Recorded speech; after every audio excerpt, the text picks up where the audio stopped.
ہمارے ذمہ یہ ہے کہ ہم اپنے گناہوں کا احساس پیدا کریں. ہماری ذمہ داری یہ ہے کہ ہم توبہ سچی اور کھری کریں. ہماری ڈیوٹی یہ ہے کہ ہم اللہ کی بارگاہ میں صحیح معنوں میں حاضری دیں. ہم توبہ بھی جھوٹی کرتے ہیں، بلکہ اگر میں کہوں کہ مذاق کرتے ہیں. شب برات آنے والی ہے نا، کس دن ہے؟ جمعرات کو شب برات آئے گی. کچھ لوگ تو خیر ویسے ڈٹ جاتے ہیں، کہتے ہیں ہم نہیں مانتے. وہ پکے لگے ہوئے ہیں، وہ کہتے ہیں نہیں عبادت نہیں کرنی چاہیے. میں نے کہا یار بس کرو، چھوڑ دو. اب اللہ کی عبادت کرنے کے لیے بھی تم سے سند لینی پڑے گی کہ مولوی صاحب اجازت دیں، نفل پڑھ لیں.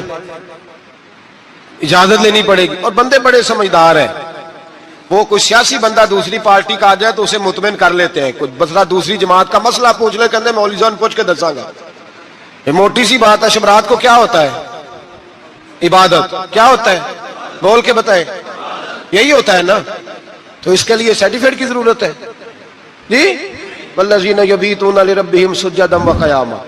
اللہ فرماتے ہیں میرے بندے ساری رات گزار دیتے ہیں یا قیام کرتے ہوئے یا سجدہ کرتے ہوئے. اس کے لیے سرٹیفکیٹ کی ضرورت ہے. بڑی جلدی مسئلہ پوچھنے آ جاتے ہیں لوگ. ہاں ایک وہ ہے جو مانتے نہیں سرے سے، ایک وہ ہے جو بڑا عجیب مانتے ہیں. وہ کہتے ہیں شب رات ہے، چھوٹا گوشت ہی نہیں مل رہا دکان سے. بھئی شب رات گوشت کھانے کا دن ہے، حلوہ کھانے کا دن ہے. شب برات موت کرنے کا دیہڑا آ گیا. شب برات، شب رات آئی ہے، پہلے کلو گوشت آتا تھا، اب 2 کلو لے لو. یہ کون سا طریقہ ہے شب برات منانے کا؟ اور پھر شب برات منائی جائے گی. معراج شریف سے پٹاخے چل رہے ہیں روز شام کو، چلتے ہیں نا؟ نہیں میں کہ ارے مینوں غلطی لگتی، تسی بولے نہیں نا. چلتے ہیں پٹاخے. کون بیچتا ہے پٹاخے؟ ہندو، سکھ، یہودی. چلاتا کون ہے؟ کس نے کہا ہے چلانے کو؟